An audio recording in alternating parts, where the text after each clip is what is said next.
आशीष देवगन। रात के समय 9 बज चुके हैं और आप देख रहे हैं सीएनबीसी आवाज पे टक्कर का बुधवार एडिशन।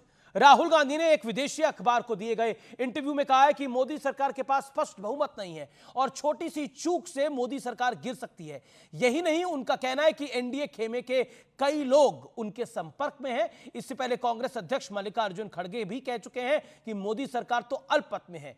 ऐसे में सवाल है कि विदेशी मीडिया में बहुमत वाली सरकार की कमजोर छवि क्यों पेश की जा रही है, क्यों एनडीए सरकार को अस्थिर बताने की एक भरपूर कोशिश हो रही है। आज इसी मुद्दे पर होगी जोरदार पॉलिटिकल टक्कर। सीएनबीसी आवाज पे मोदी सरकार पर फिर दुष्प्रचार। आज टक्कर का बुधवार एडिशन, वेडनेसडे एडिशन, इसी विषय पर व्यूअर्स।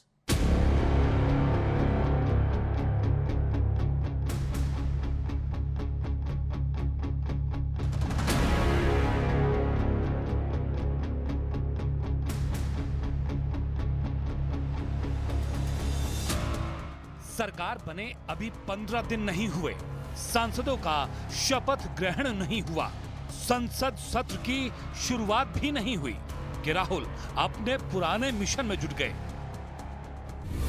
वो कह रहे हैं कि मोदी सरकार में बहुत असंतोष है, एनडीए के कई लोग मेरे संपर्क में हैं, सरकार के सामने अस्तित्व बचाने का संघर्ष है, संख्या इतनी कम है कि स्थिति बहुत नाजुक है, छोटी सी गड़बड़ी सरकार को गिरा सकती है। खास बात यह है कि राहुल गांधी ने एक विदेशी अखबार को साक्षात्कार में बड़े बड़े दावे किए। मुंगेरी लाल का हसीन सपना राहुल गांधी 2014 से ले रहे हैं। एनडीए प्रधानमंत्री श्री नरेंद्र मोदी जी के नेतृत्व में मजबूत है। अगर असंतोष है तो इंडी गठबंधन और कांग्रेस के अंदर है। इससे पहले कांग्रेस अध्यक्ष खड़गे भी मोदी सरकार को अल्पमत में बता चुके हैं। एनडीए गवर्नमेंट गलती से बनी हुई है। मोदी जी को एक तो मैंडेट नहीं है और माइनॉरिटी गवर्नमेंट है। ये गवर्नमेंट कभी भी गिर सकती है। ऐसी चर्चा है कि विदेशी ताकतों ने भारत में हुए चुनाव को प्रभावित करने और बीजेपी के खिलाफ एजेंडा चलाने का भरपूर प्रयास किया। ऐसे में एक गठबंधन के तौर पर पूर्ण बहुमत वाली एनडीए सरकार को कमजोर बताने के पीछे क्या मंशा है, आज इसी पर होगी देश की सबसे बड़ी बहस।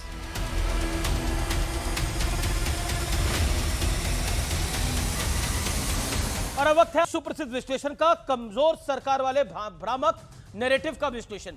बहुमत का आंकड़ा है 272, एनडीए की सीट है 293, इंडिया गठबंधन की सीट है 234, बीजेपी की अपनी सीटें हैं 240, कांग्रेस का अपना नंबर है 99।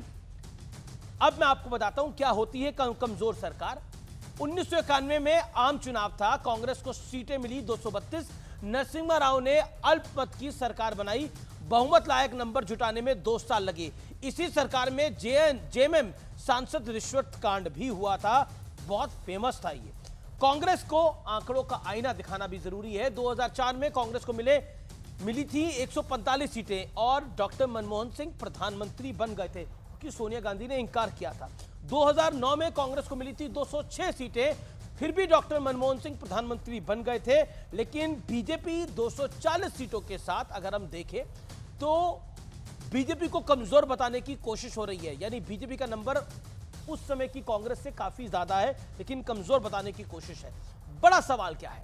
बड़ा सवाल आज के आर पार में है, क्या अस्थिर सरकार वाला झूठा नैरेटिव बनाने की कोशिश हो रही है? आज इस बड़े सवाल के साथ मैं अपने पैनलिस्ट के पास जाऊंगा। डॉक्टर सुधांशु त्रिवेदी जॉइंस मी, जो कि भारतीय जनता पार्टी के राज्यसभा सांसद हैं और प्रवक्ता भी हैं। मलूक नागर हैं, महासचिव हैं आरएलडी के, पूर्व सांसद हैं। मेरे साथ कंचना यादव हैं, प्रवक्ता आरजेडी की। विवेक श्रीवास्तव हैं, नेता लेफ्ट के। और अजीज खान है, प्रवक्ता समाजवादी पार्टी के। सुधांशु त्रिवेदी, आखिरकार राहुल गांधी को क्यों लग रहा है ये, सुधांशु जी आवाज मिल रही है आपको, ये राहुल गांधी को क्यों लग रहा है कि ये कमजोर सरकार है, जबकि बहुमत का आंकड़ा 272 है और एनडीए के पास अपने पास 293 सीटें हैं, 293 का नंबर है?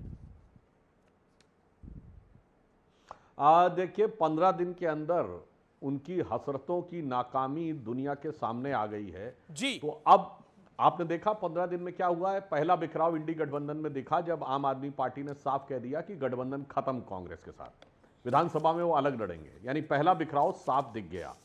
दूसरा उदाहरण आपने देखा जब वायनाड से उन्होंने लड़ने का निर्णय किया तो बाकायदा कम्युनिस्ट पार्टी के नेता एनी राजा ने यह स्टेटमेंट दिया कि कम्युनिस्ट पार्टी से उन्होंने कोई बात नहीं की, हाँ मुस्लिम लीग से बात की। इसका मतलब गठबंधन का टकराव अंदर साफ साफ दिख गया। उदारता तो ये होनी चाहिए थी कि राहुल गांधी जी जीते थे 2 सीटें, कहते एक सीट में गठबंधन वाले को देता हूं कि मैं तो एक ही सीट रख सकता हूं। ना ना ना ना, गठबंधन को नहीं देना है, देना परिवार को है और गठबंधन को बताना नहीं है। तो 75 सीटों में 60 सीटें तो एक दूसरे के खिलाफ लड़के आए हैं, पंजाब की, बंगाल में और केरल में। अब पंजाब की तो कम से कम वो 13 सीटें अपने खाते में जोड़ना बंद कर दे, क्योंकि अब तो ऐलानिया हो गया और आम आदमी पार्टी के खिलाफ प्रदर्शन कर रही है कांग्रेस पार्टी दिल्ली में। इसके बावजूद गठबंधन में जोड़े पड़े हैं। विवेक जी यहां बैठे हुए हैं, वो कम्युनिस्ट पार्टी को उन्होंने वहां कोई भाव नहीं दिया, और अभी साफ साफ जब दोबारा बाई इलेक्शन होगा तो कम्युनिस्ट पार्टी और प्रियंका गांधी एक दूसरे के खिलाफ लड़ेंगे, मगर दिल्ली में सीटें जोड़े हुए पड़े हैं। तो सिजरा बिखर रहा है, इसलिए उस बिखरते सिजरे को बताने के लिए ये भ्रम बना के रखना जरूरी है कि कहीं उनके लोग चले ना जाएं। आज ही कांग्रेस की इतनी बड़ी नेता जो किरण चौधरी जी छोड़ के चली गई, तो वो मजबूरी है उनकी ये बता के रखना, ताकि लेकिन ये मजबूरी है, नहीं अभी भी आशा है। मैं विवेक श्रीवास्तव से सवाल लेता हूं। विवेक जी, ये मजबूरी है या जरूरी है, और क्यों आपको लगता है ये सरकार अस्थिर है? राहुल गांधी, मैं एक लाइन और कह दूं अमित जी, एक लाइन और कह दूं। जी सुधांशु जी, मैं एक लाइन विवेक जी और कह दूं जी। देखिए, आज मैं राजनीति से इतर 2 सेंटेंस और कहना चाहता हूं।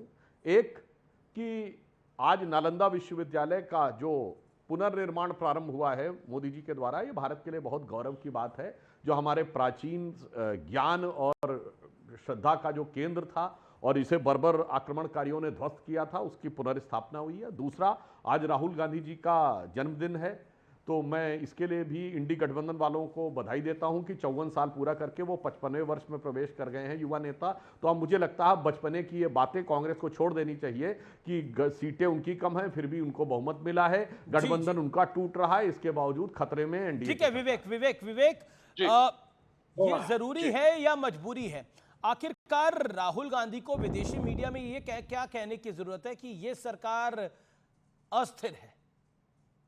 ये सरकार अस्थिर है। आपने नरसिम्हा राव के आंकड़े भी दिए थे 232, और बीजेपी के आंकड़े 240 बताए गए इस लोकसभा चुनाव के अंदर। लेकिन आप ही के चैनल पर बड़े बड़े पत्रकार आए थे जब हम लोग इलेक्शन का एनालिसिस कर रहे थे और रिजल्ट्स आए थे।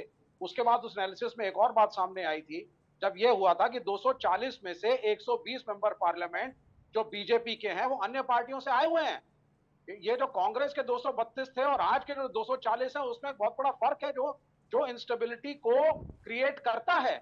आज भी तेलुगु देशम पार्टी अभी तक नहीं बता पाई है कि 4% मुस्लिम आरक्षण के बारे में फाइनली स्टैंड क्या होगा सरकार का, ना ये सुधांशु त्रिवेदी बताएंगे। सिर्फ यही बोला जाएगा साहब इंडिया की मीटिंग होगी तब हम करेंगे। The stand is not clear.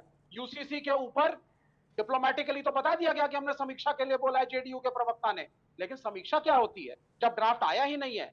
और जब ड्राफ्ट आएगा, जो सो कॉल्ड ड्राफ्ट है, उसमें जो संघ का अपना पर्टिकुलर स्टैंड है, जेडीयू तो उसके खिलाफ रही है। अग्निवीर के ऊपर क्या स्टैंड है? ऑपोजिशन में इंडिया गठबंधन स्ट्रांगली हम विपक्ष में बैठेंगे, क्रिएटिव ऑपोजिशन का काम करेंगे। लेकिन राहुल जी का स्टेटमेंट इस बात का एक आईना दिखाना चाहता है भाजपा को और एनडीए को कि आपका गठबंधन आइडियोलॉजिकली स्ट्रांग नहीं है। हिंदुत्व की आइडियोलॉजी की हार हुई है। जो तीर्थ स्थलों पे हिंदू समाज ने आपको नकारा, आपकी एक आइडियोलॉजिकल हार है। आरएसएस की भी एक आइडियोलॉजिकल हार है। जोड़ तोड़ की राजनीति से आप सरकार जरूर बनाएं, लेकिन स्टेबिलिटी फैक्टर नहीं है।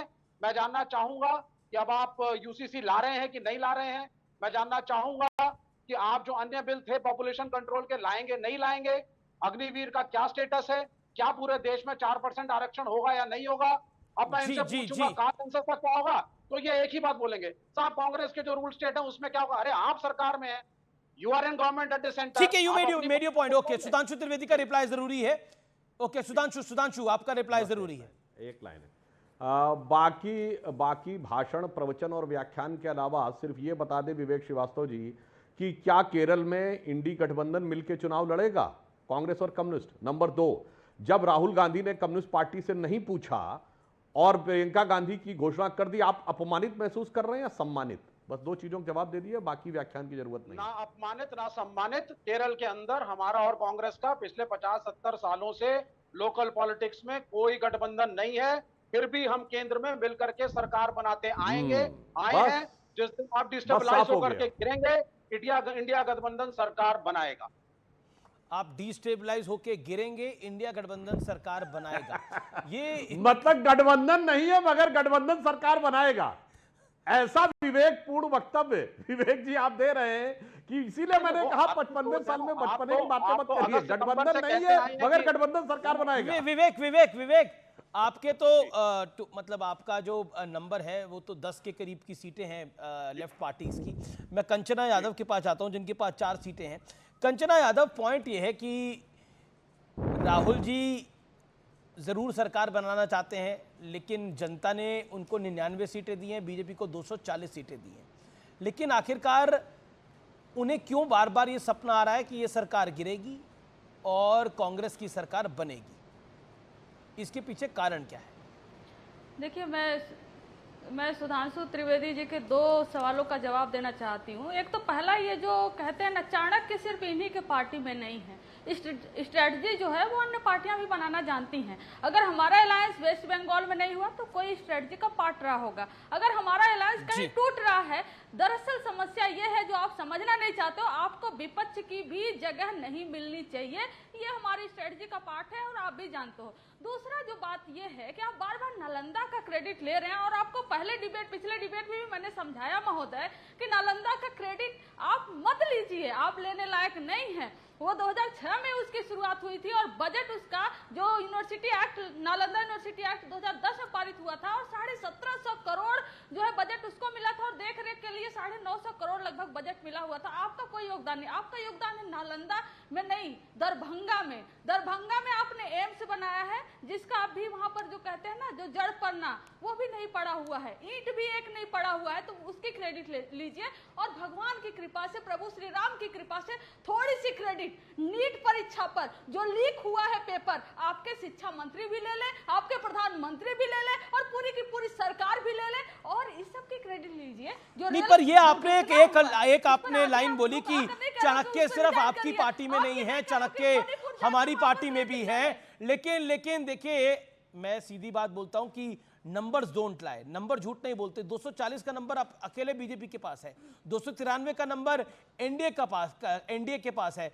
तो ये कौन से चाणक्य हैं जो 230 वालों को सरकार बनाने देंगे, और कैसे बनाने देंगे? ये कौन से चाणक्य आप हैं पप्पू जो यादव को तो 400 मामला ये सेटल कौन नहीं से कर पाए बिहार चाणक्य के जो अंदर। 400 पार का 400, अरे पप्पू यादव को आप छोड़िए ना, आप बात कर रहे हैं हमसे और भारतीय जनता पार्टी के प्रवक्ता से। पप्पू यादव के बारे में पप्पू यादव जी से पूछ लीजिएगा, उनको भी यहाँ पर बैठा बिहार के लीजिएगा। बड़े नेता है, मैं क्या उनको भी नहीं सेटल कर पाए? है गुड़ा गणित है। एक सेकंड, हम कहाँ कह रहे थे, हम कह रहे हैं उनको बैठाइएगा यहाँ तो बात करेंगे। लेकिन जो बात ये है कि ये कौन सा आंकड़ा है, कौन से चाणक्य हैं जो 400 पार का नारा लगाएं और आए 240 पर सिमट गए? ये कौन से चाणक्य हैं जो कहते थे हम इतनी बड़ी फुल मेजोरिटी से सरकार बनाएंगे और 2 बैसाखियों पर इनको चलने की जरूरत पड़ गई? ये कौन से चाणक्य हैं जो पूरे चुनाव में घूम घूम कर मुस्लिमों को गाली देते हैं, घुसपैठिया बोलते हैं, मुसलमानों का आरक्षण छीन लेंगे, ये कर देंगे, वो कर देंगे बोलते हैं, और उस पार्टी से अलायंस करते हैं जो मुसलमानों को आरक्षण देती है, ईदगाह और कब्रिस्तान के लिए जमीन देती है, नूर भाषा कॉर्पोरेशन के लिए 100 करोड़ रुपए देने की बात करती है, और इससे ज्यादा तो पेंशन भी देने की बात करती है। जी। ओके, सुधांशु त्रिवेदी का जवाब जरूरी है। सुधांशु त्रिवेदी। देखिए, जो अपने को चाणक्य बनने की बात कह रहे हैं, कंचना जी आपको ध्यान नहीं है, कांग्रेस के नेता प्रतिपक्ष अधीर रंजन चौधरी जी ने बंगाल में बोला है there is no democracy in Bengal. यह बड़ा चाणक्य वाला बयान है, मगर दिल्ली में to save democracy in India Mamata ji के बगैर कल्पना नहीं की जा सकती, जयराम रमेश ने बोला है। ऐसा है, इतने बड़े चाणक्य जो लोग अपने को बनने का समझते हैं, पूरे देश की जनता समझती है कि हकीकत की राजनीति क्या है। इसलिए मैंने हवा में नहीं बोला। आम आदमी पार्टी घड़े फोड़ रही है कांग्रेस के खिलाफ, मगर सीटें जोड़ के रखी हुई हैं कि पंजाब में एक दूसरे के खिलाफ वाली सीटों में भी नहीं अभी भी हमारे साथ हैं। साहब, इतना बचपना मत समझिए देश की जनता को। इसके लिए वो वाला शब्द जो अब प्रयोग होना बंद हो गया है ना, वो मैं किसी नेता के लिए नहीं कह रहा हूं, देश की जनता को पप्पू मत समझिए कि एक दूसरे को हम गाली बकते रहेंगे गठबंधन में और उसके बाद हम कहते रहेंगे कि साहब हम ही जीत के आ रहे हैं। हाँ, एक बात और भी कहना चाहता हूं, देखिए इन्होंने जो कहने का प्रयास किया है यहां पर सब एक दूसरे के खिलाफ लड़के आ रहे हैं, वो तो अलग बात है, परंतु नालंदा की बात कही घटना जी ने, मैं ईमानदारी से कहना चाहता हूं, बताइए ये बख्तियार खिलजी और मुस्लिम आक्रमणकारियों ने जिस ढंग से नालंदा को ध्वस्त किया था, आप उसकी आलोचना करते हैं, हम कहते हैं बिल्कुल गलत किया था और ऐसी प्रवृत्तियों को आज भी कहीं किसी भी कीमत पर जरा भी प्रश्रय नहीं देना चाहिए। अभी पूछेंगे, देखिएगा ये लोग लेफ्ट राइट बाएं दाएं इधर उधर होने लगेंगे, मगर मुंह से वो बात नहीं निकलेगी। और ये मैं हवा में नहीं बोल रहा हूं, डॉक्टर अंबेडकर ने अपनी किताब अंबेडकर राइटिंग्स एंड स्पीचेस जो 1987 में जी जवाब ले लेते हैं सरकार के द्वारा, उसके बाद 2014 में भारत सरकार के द्वारा, उसमें इसका बाकायदा वर्णन है कैसे बौद्ध भिक्षुओं को कंचना यादव रिस्पॉन्ड देना अजीज खान। ये उनके ओके देखिए हमारे देश के चाहे वो सोमनाथ मंदिर रहा हो, चाहे नालंदा विश्वविद्यालय रहा हो, चाहे कोई भी रहा हो, हमारे देश का एक छोटा सा हिस्सा रहा हो, एक सुई का नुकीला हिस्सा होता उतना भी रहा हो, अगर कोई आक्रमण करता है और उसको लूटता है तो हम उसको कंडेम करते हैं। अरे यहाँ तो हम सार्वजनिक बात करें, आप तो बाबा साहब अम्बेडकर को कोट कर दिए, लेकिन हम तो यहाँ पर बात क्रेडिट की कह रहे थे। क्यों हमेशा कैंची लेकर लाल फीता काटने आप लोग पहुंच जाते हो जिसमें आप लोग का योगदान नहीं होता है? नालंदा पहुंच गए और क्या बोल रहे हैं यहाँ नालंदा। तो आपकी राय में नालंदा का काम किसने करा था? लालू यादव जी ने करा आपकी राय में? नालंदा के लिए काम लालू यादव जी ने किया आपकी राय में? भाजपा जदयू की सरकार थी उस समय 2007 में भी 2010 में भी। आपकी राय में आपके राय में मैं बता देती हूँ कब हुआ। ये मेरे राय में हुआ कि एपीजे अब्दुल कलाम जी ने सबसे पहले 2006 में ये विचार रखा, यूपीए सरकार थी, बिल भी यूपीए सरकार में संसद में पास हुआ और उसके बाद पैसा भी मनमोहन सरकार 2006 से 2014 तक यूनिवर्सिटी नहीं बन पाई। 2006 से 2014 तक यूनिवर्सिटी नहीं बन पाई। लगभग 8 साल थे, लगभग 8 साल थे शासन, 8 साल था यूपीए का शासन, बनवा लेते हैं उसको। अब क्यों बनी? 2007 में साउथ एशिया समिट भी हुआ था 2007 में, जिस पर ओके सुधांशु त्रिवेदी का जवाब जरूरी है, then Aziz Khan and Malook Nagar. Okay Sudhanshu Trivedi मैं 2 ही वाक्य बोलूंगा, ज्यादा लोगों का समय न नष्ट हो। इन्होंने डॉक्टर कलाम की बात कही तो मैं पूछना चाहता हूं, डॉक्टर कलाम को राष्ट्रपति बनाने का समर्थन किया था कि विरोध किया था? 2002 में आरजेडी ने विरोध किया। 2007 में जब तत्कालीन भाजपा राष्ट्रीय अध्यक्ष ने कहा था कि दूसरा टर्म मिलना चाहिए तो विरोध किया। और 2006 में कंचना जी याद कर लीजिए कि भाजपा जदयू गठबंधन सरकार थी बिहार में और कलाम साहब हमारे बनाए हुए राष्ट्रपति थे। आपकी दोनों बातों का उत्तर स्वयं आ गया। ओके मैं रुक करता हूं अजीज खान का। अजीज खान, क्या आपको लगता है कि हारी हुई बाजी को जीतने वाले को बाजीगर कहते हैं फिल्मी भाषा के अंदर, लेकिन आप तो जीते ही नहीं, मतलब in the sense India alliance जीता नहीं, जीता तो NDA, BJP single largest party बन के आई। तो आखिरकार ये सुंदर हसीन सपना मुंगेरी लाल का क्यों देखा जा रहा है?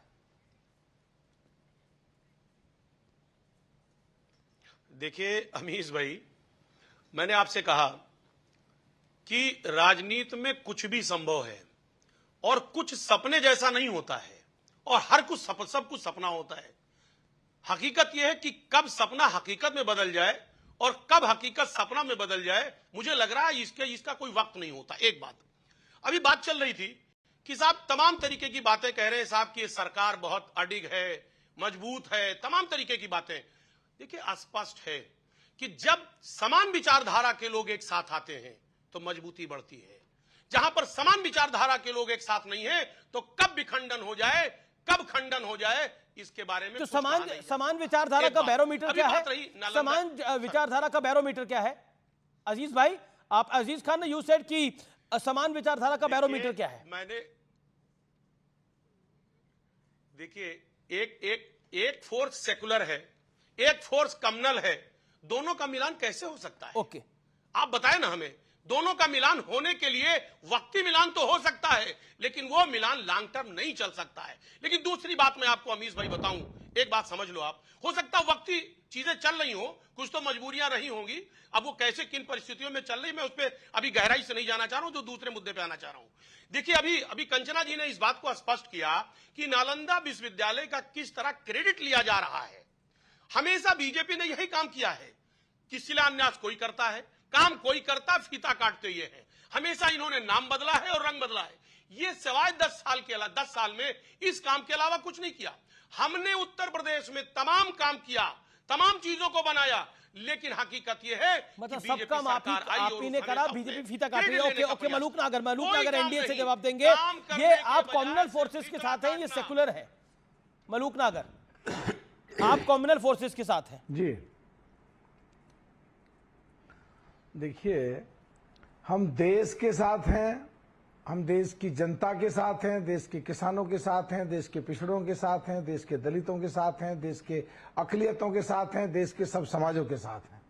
देखिए, जो बात यहाँ हो रही हैं, अभी जो विवेक श्रीवास्तव जी हैं, मैं सीधा प्रश्न इनसे करना चाहता हूं कि जो उत्तर प्रदेश में 20 साल पूरी मशक्कत करने के बाद, पूरी इच्छा रखने के बाद, और एमएलए का चुनाव हो तो इंचार्ज प्रियंका गांधी, एमपी का चुनाव हो तो इंचार्ज प्रियंका गांधी, रायबरेली और अमेठी का चुनाव हो तो प्रियंका गांधी समाजवादी के साथ चुनाव लड़े हैं, और समाजवादी की पार्टी की वजह से अजीज भाई हमारे बैठे हैं, ये लोग अस्तित्व में आ गए और फूले नहीं समारे।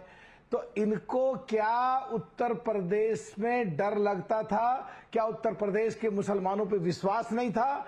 क्या उस समाजवादी पार्टी के लोगों पे विश्वास नहीं था जो 20 साल मशक्कत यहां करी और प्रियंका गांधी जी को वहां भेज दिया? या राहुल गांधी जी, प्रियंका गांधी जी नेता देश की ना बन पाए यूपी से, उनको इसलिए वहां भेज दिया? तो मैं विवेक जी से सीधा सीधा पूछ रहा हूं, कांग्रेस का पक्ष रख रहे हैं टेलीविजन पे बैठ के, ये प्रियंका गांधी जी को वायनाड से हरवाएंगे या जितवाएंगे? अच्छा दूसरा सवाल है ये तो। जो ओके अभी ओके, विवेक कह रहे हैं विवेक ये लोग- विवेक विवेक जवाब। ठीक है मलूक नागर, वेट। वो तो सेकुलर फोर्सेज है, वो तो सेकुलर फोर्सेज हैं और एक्स्ट्रा सेकुलर हो गए अब तो, क्योंकि मुस्लिम लीग भी उनके साथ है। तो जितवाएंगे या हरवाएंगे राहुल प्रियंका जी पहली को? चीज, हाँ बिल्कुल, उसके पहले मैं ये पूछना चाहूंगा मलूक नागर जी से, क्या आप ये कहना चाहते हैं कि कांग्रेस, समाजवादी पार्टी, लेफ्ट और बाकी सारी पार्टियां जो उत्तरी बेल्ट में लड़ी हैं, उत्तरी भारत में, हमें सिर्फ मुसलमानों का वोट मिला है और हम सिर्फ मुसलमानों की राजनीति करते हैं और हिंदू समाज पे बीजेपी का कॉपीराइट है? ऐसा नहीं है, इस चीज से थोड़ा सो करके जगिए। हिंदू समाज के सभी धार्मिक स्थलों पे भाजपा की और आपके गठबंधन के हार हुई है। अब मैं दूसरे पे आ जाता हूँ। नहीं नहीं, अब मैं अमीश जी जवाब दे रहा हूँ। जी जी मलूक नागर, बोलिए बोलिए मलूक नागर, बोलिए। एक सेकंड 30 सेकंड दीजिए। अमित जी प्लीज। अभी इन्होंने कहा कि पूरे देश में हिंदू आइडियोलॉजी की हार हुई है, विवेक जी ने। मैं इनको कहना चाहता हूं बीजेपी की हार हो सकती है, जबकि बीजेपी जीती है। बोलने दो प्लीज।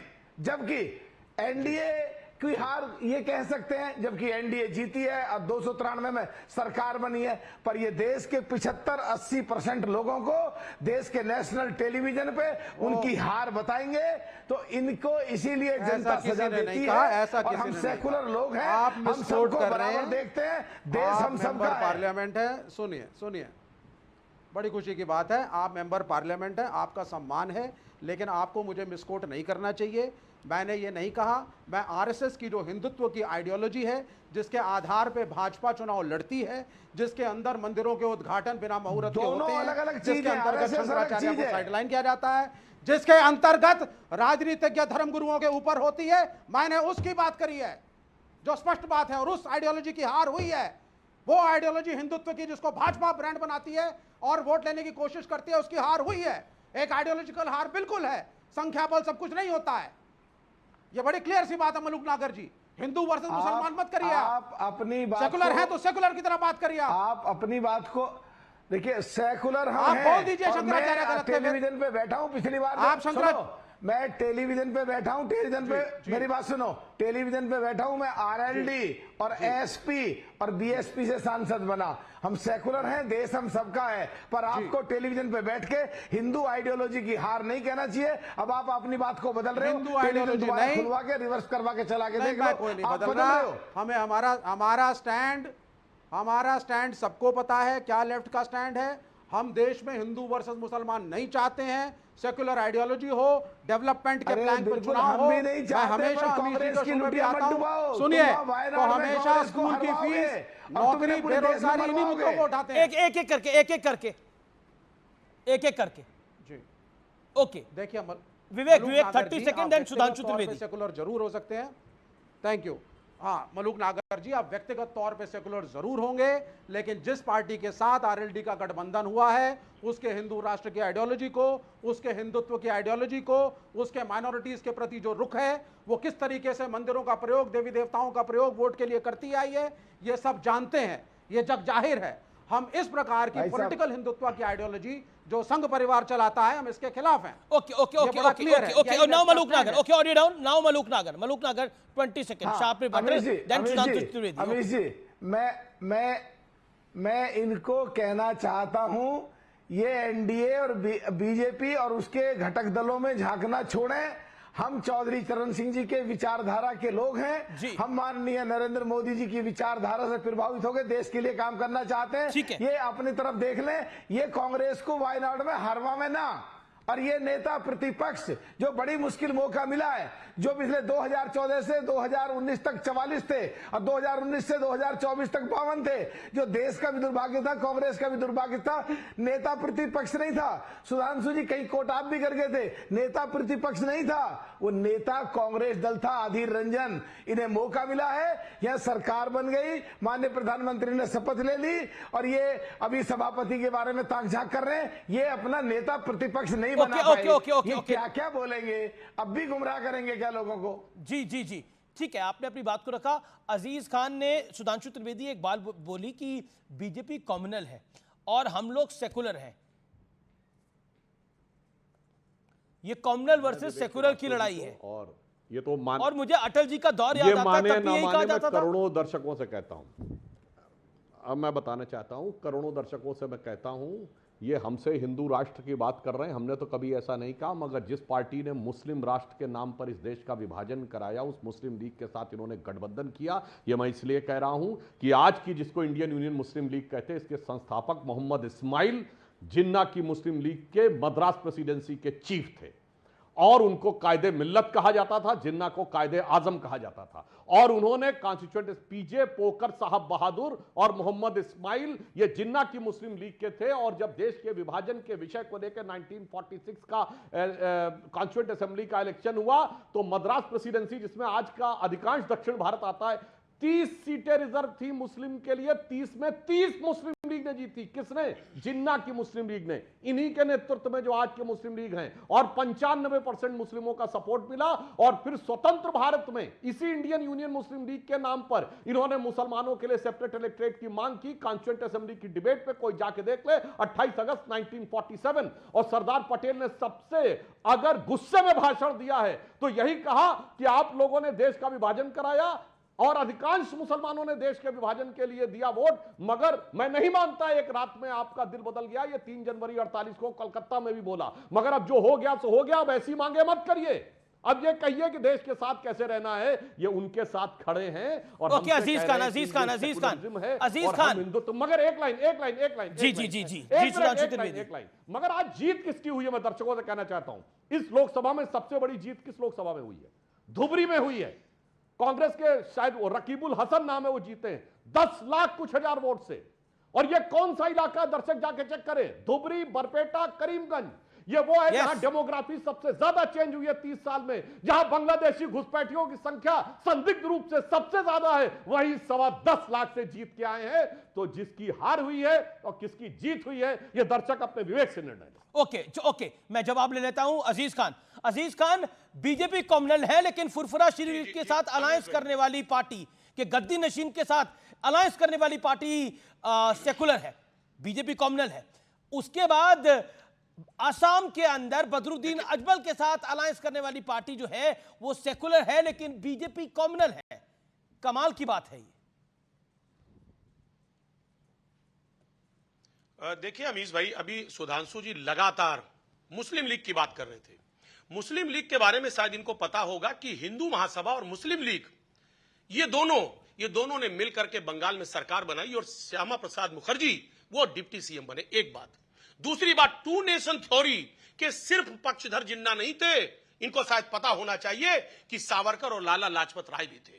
तो ये तो जग जाहिर है, ये अननेसेसरी उस पर जाना चाहते हैं, कोई मतलब नहीं। हम मुद्दे पे बात करना चाहते हैं साहब। कम्युनल और तो मुद्दा तो आप ही लेके आए, कम्युनल और सेकुलर का। ये बताइए, मुद्दा तो कम्युनल और सेकुलर का आप ही लेके आए। आपने बोला बीजेपी कम्युनल है, यू सेड ओनली, आपने बोला हम सेकुलर है, ये कम्युनल लोग हैं ना।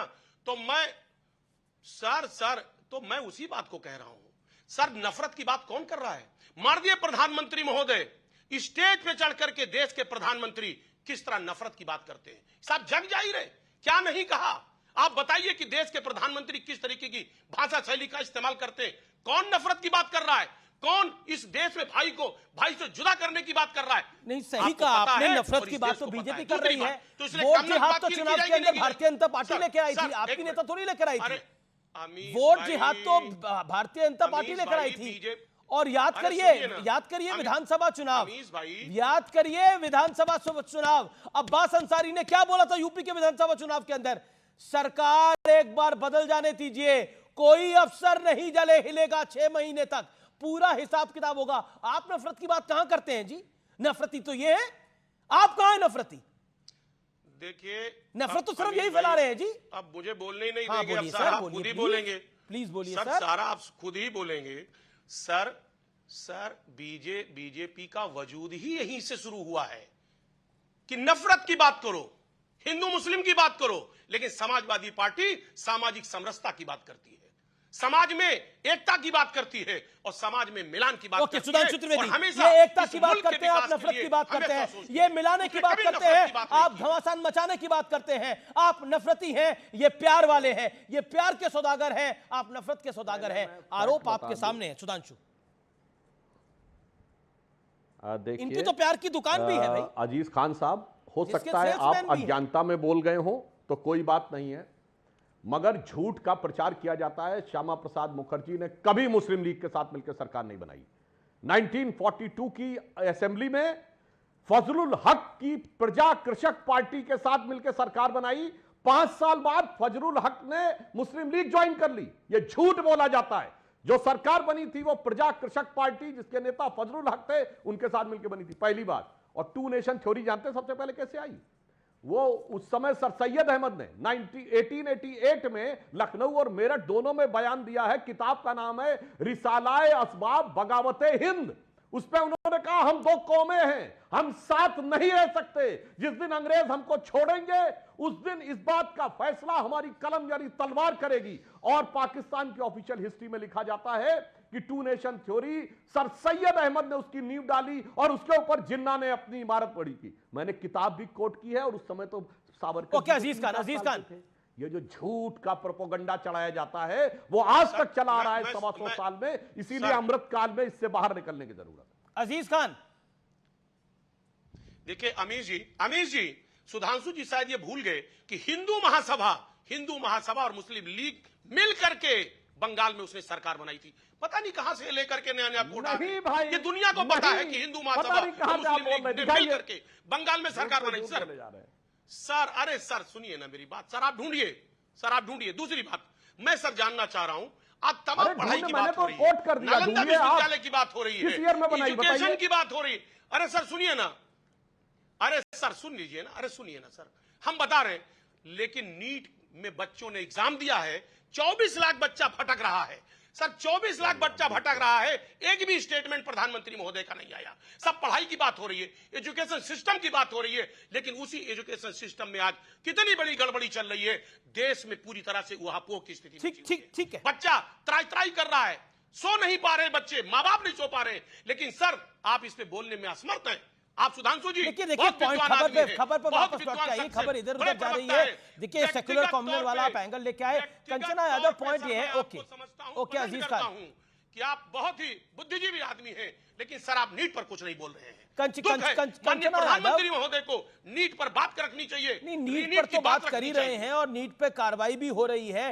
नीट पे आज फर्जी दस्तावेज जिस लड़की ने दिए उसका भी खुलासा हुआ है, जिसको प्रियंका गांधी वाड्रा लेकर घूम रही थी। ये सब चीजें भी आई हैं नीट के ऊपर। सुप्रीम कोर्ट ने भी उस पे मैटर को देखा है। नीट पे क्या नहीं हो रहा है, नीट पे क्या नहीं हो रहा है? सरकार बात नहीं कर रही है, मीडिया बात नहीं कर रही है। मीडिया ने सबसे पहले उठाया, लेकिन अब विपक्ष ने जिस मुद्दे को उठाया वो फर्जी निकला कि नहीं निकला?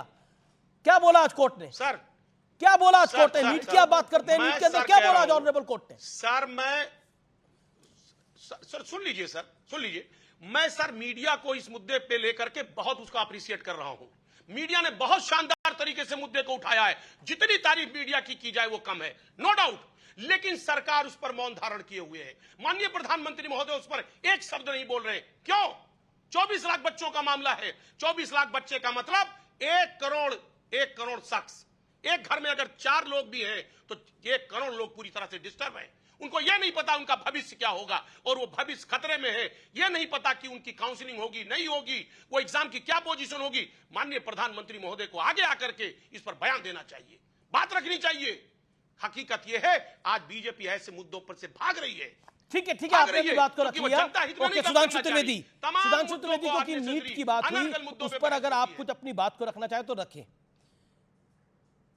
देखिए, नीट के विषय में राहुल गांधी ने भी यही बात बोली है जो अजीज खान कह रहे हैं। प्रधान जी ने कहा है मैं बस 3 ही वाक्य बोलता हूं जी। स्पष्ट रूप से हमारे शिक्षा मंत्री धर्मेंद्र प्रधान जी ने कहा है किसी भी बच्चे के साथ खिलवाड़ करने वालों को बख्शा नहीं जाएगा। नंबर 2, मामला सर्वोच्च न्यायालय में विचाराधीन है। अगर इस समय सरकार किसी प्रकार की कोई कार्रवाई करेगी तो आप ही कहेंगे कि यह न्यायालय की प्रक्रिया में हस्तक्षेप किया जा रहा है। तीसरी बात, राजनीति इस पे नहीं करनी चाहिए। विपक्ष के बड़े बड़े नेताओं ने जिस बच्ची के द्वारा किए गए ट्वीट को रिट्वीट किया था वो सारा मामला फर्जी निकला, और लखनऊ हाईकोर्ट ने मतलब इलाहाबाद वो आयुषी पटेल की बात के ऊपर फटकार लगी है। तो बहुत साफ है, हम संवेदना के साथ न्याय दिलाने में लगे हुए हैं, न्यायालय के पास विचाराधीन है और राजनीति करने में आप लगे हुए हैं। 3 वाक्य में विषय कंप्लीट कर दिया मैंने। इवन हाई कोर्ट ने, क्योंकि ये बात हुई है आयुषी के दस्तावेज फर्जी निकले हैं, अर्जी खारिज हुई है, हाई कोर्ट ने नेशनल टेस्टिंग एजेंसी को कार्रवाई की छूट दी है, हाई कोर्ट ने छूट दी है। तो जो जिस स्टूडेंट को लेकर ये सब बातें करी जा रही थी उसके कागज फर्जी निकले हैं। तो अब बताइए कंचना यादव, जब ऑपोजिशन लंगड़े घोड़े पर सवार हो जाएगा तो क्या होगा? आप गजब बोल रहे हैं अमित जी। मतलब एक लड़की ने अपने दस्तावेज फर्जी दिए तो पूरा ऑपोजिशन जो है वो खराब हो गया। मतलब 24 करोड़ बच्चे जो एग्जाम में बैठे थे गोधरा में, जिनको पकड़ा गया, जिनके घर से 2-3 करोड़ रुपए के चेक मिले, ब्लैंक चेक मिले, कैश मिले, और जो सेंटर बदल के 3-4 बार वेबसाइट ओपन किया गया, और एक जगह से बिहार, झारखंड, इधर के बच्चे जाकर गोधरा में एग्जाम दे रहे, सबके सब फर्जी। आप ये कहना चाह रहे हो? जो बिल्कुल नहीं, मैं ये कहना चाह रहा। नीट के मुद्दे को मैंने भी उठाया, मेरे चैनल ने भी उठाया, हमारे तमाम चैनल्स ने उठाया नीट के मुद्दे को लेकर। लेकिन जो नीट के मुद्दे को लेकर स्टूडेंट्स की परेशानी जायज है, नीट के मुद्दे के ऊपर विपक्ष की कुछ बातें जायज है, लेकिन नीट के मुद्दे के ऊपर आयुषी पटेल की याचिका के ऊपर जो हाई कोर्ट ने कहा वो भी जायज है। दोनों तरफ की बात होनी चाहिए इसमें। आप मेरी भी बात सुन लीजिए। बिल्कुल सुन रहा हूं मैडम, लेकिन आपने बोला कि आप सब बच्चों को गलत कह रहे हैं। ये मैंने बिल्कुल नहीं बोला। मैंने बोला सब बच्चे सही है, लेकिन जो जिस बच्चे को आप लेके घूम रहे थे वो गलत निकला है। कराता है जो नीट का पेपर कराया, 24 लाख जिसमें बच्चे बैठे हुए थे, उसने ग्रेस मार्किंग की बात की क्लैट 2018 के जजमेंट से, जिसमें साफ कहा गया है कि मेडिकल और इंजीनियरिंग के फील्ड में ग्रेस मार्किंग नहीं मिल सकती। एनटीए जैसे बॉडी को क्या ये नहीं पता था? जो दिशा ओके रिप्लाई बस डॉक्टर सुधांशु त्रिवेदी, क्योंकि नीट पे बात हो रही है, और राहुल गांधी भी कह रहे हैं कि पीएम ने चुप्पी इसमें साध रखी है। और तो और राहुल गांधी ने अपने जो फाइनेंशियल टाइम्स को इंटरव्यू दिया है, इंटरनेशनल न्यूज़पेपर को, उसमें उन्होंने बोला कि छोटी सी चूक मोदी सरकार को गिरा सकती है।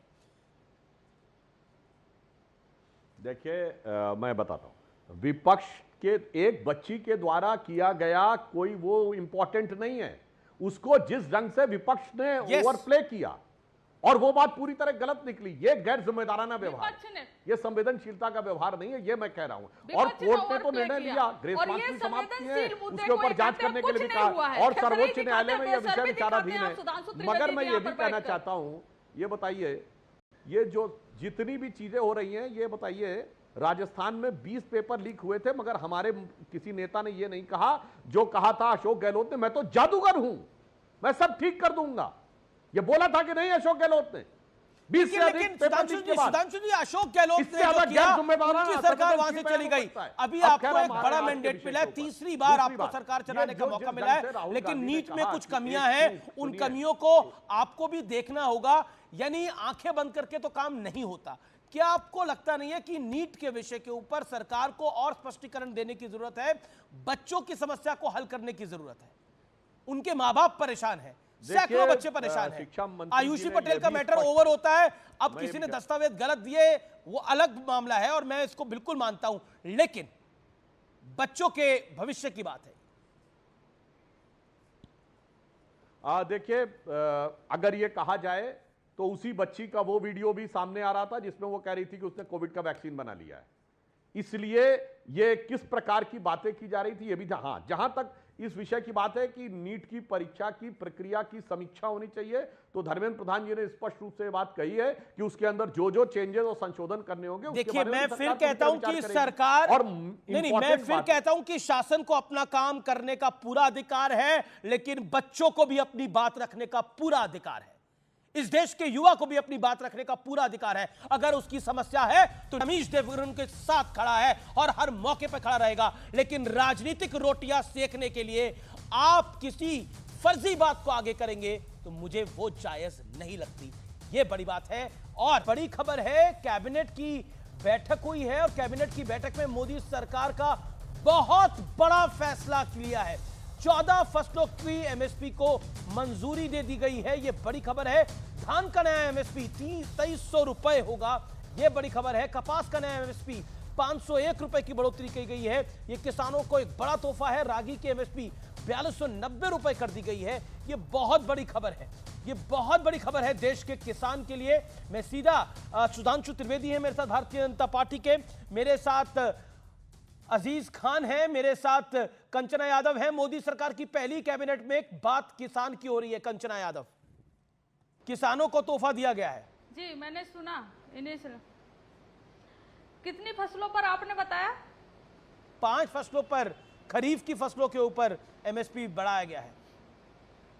खरीफ सीजन चल रहा है, इस वजह से उसकी किसानों की मांग कितनी थी? किसानों की मांग थी कुल फसलों पर एक एमएसपी, एक प्राइस जो है वो तय कर दिया जाए। ये क्या लगा रखे हैं? पहले ऑलरेडी 23 फसलों को मिल रहा है, 5 को उसमें ऐड कर दीजिए। किसानों की पूरी मांग सुनिए ना। अग्निपथ जो योजना है उसको पूरी तरह से हम लोग खत्म करने की बात कर रहे हैं, और जिस तरह से पहले भर्तियां होती थी उस तरह से भर्ती फिर से शुरू करने की बात कर रहे हैं, जिसमें पेंशन भी हो। उसमें भी इन्होंने एक मीडिएटरी रोल प्ले करके, नहीं हम 7 साल का करेंगे और कुछ ज्यादा संख्या Sudhanshu Trivedi, okay you made your point. Sudhanshu Trivedi, पूरी तरह से काम करिए।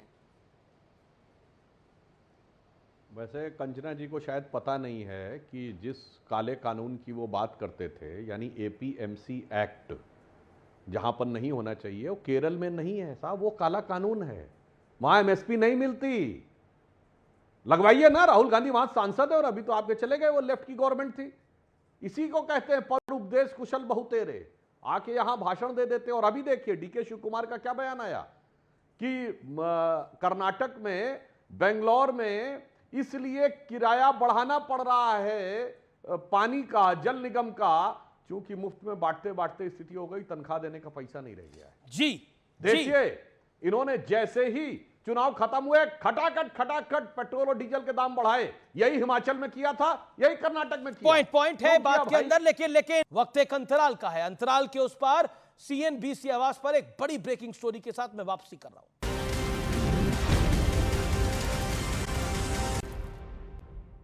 वेलकम बैक व्यूअर्स, आप देख रहे हैं सीएनबीसी आवाज पे टक्कर का आज का एडिशन। अब बात होगी सत्य और तथ्य की।